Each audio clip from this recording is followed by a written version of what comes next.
Always been one of the most sought-after goals in the field of medicine. And this week, Maria Bartiromo had a chance to speak to the man who may be coming closer than ever before to literally cheating death. Craig Venter, executive chairman of Human Longevity. He's also a molecular biology pioneer who successfully mapped the human genome. Tell us about mapping the genome, what we learned, and what you're doing now. Because you say, the cover of Forbes, how to cheat death. And you think we're going to live into our second centuries. We all want to know how to cheat death. Tell us. Yes.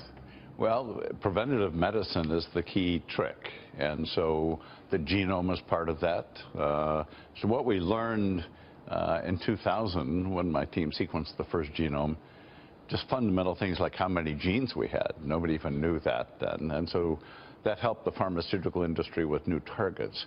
But just having one or a few genomes didn't make any difference. So I was waiting till the technology changed. So that first genome cost $100 million. Now we're doing them for less than $1,000. So we're doing one every 30 minutes, 24 hours a day, 7 days a week. What are you learning from these genome mapping? So by having tens of thousands and hopefully millions soon, we're able to get a picture of the whole genome. We're finding places in the genome, if there's a mutation there, it's incompatible with life. So we're getting an inside-out map, but we're finding correlations with all these diseases that we're discovering in healthy people in our clinic. So every day the information gets better.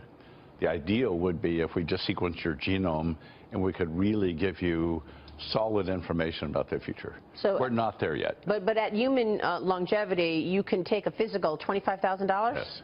And you're just mapping every corner of your body. And when you did some of these, you found that some people had cancer, they didn't even know it. We're finding 1 in 40 people that come through have a serious cancer that would be lethal if it was not detected.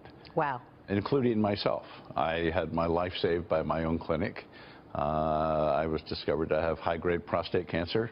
It was just on the verge of metastasizing, and I had surgery and had it removed. So I'm a believer in my own system. That is fantastic. What strikes me is the fact that you believe, because of this preventive medicine and getting things early, obviously, people are living longer in their hundreds.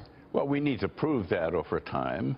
But by stopping somebody from dying at age 53 from cancer, he has every chance in the world to live into his 90s.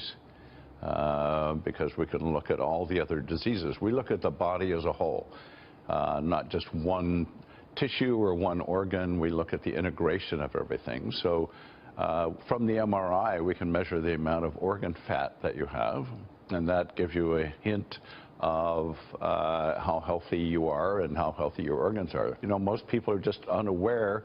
How do we get aware of things? Medicine is based on you get symptoms, you get sick, and then you go to seek medical care. You don't get in front of it. And this issue of pre-existing conditions obviously has been a big topic in the whole health care law passage. We all have pre-existing conditions.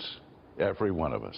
What I want to know is what we know or what we have learned about the brain, because I feel like over the years we've learned about the big killers, heart disease and cancer. Yeah. We know that smoking causes cancer. We know that, you know, diabetes is caused by poor eating and heart disease as well. What do we know about the brain? What do we know about Alzheimer's, about, you know, autism? Are we getting smarter on that? So with the brain images, they're actually beautiful images, you know, will give you of your brain. And due to some algorithms developed at UCSD, the algorithms are better than any radiologist trying to look at your brain. So the algorithms measure 20 different brain regions quantitatively and very precisely. And the hippocampus is the first one to start to show signs of change with Alzheimer's disease. So we can measure your hippocampal volume very precisely.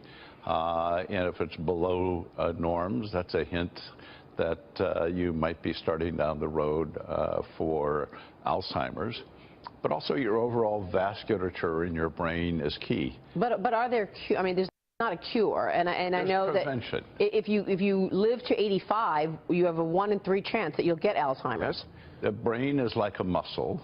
The more you use it, it keeps you from losing it. Mm-hmm. So, and all the drugs in clinical trial are preventative drugs.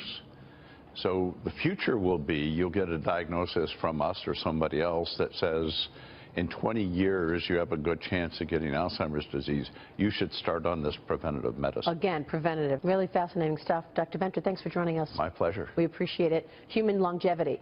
Dr. Venter.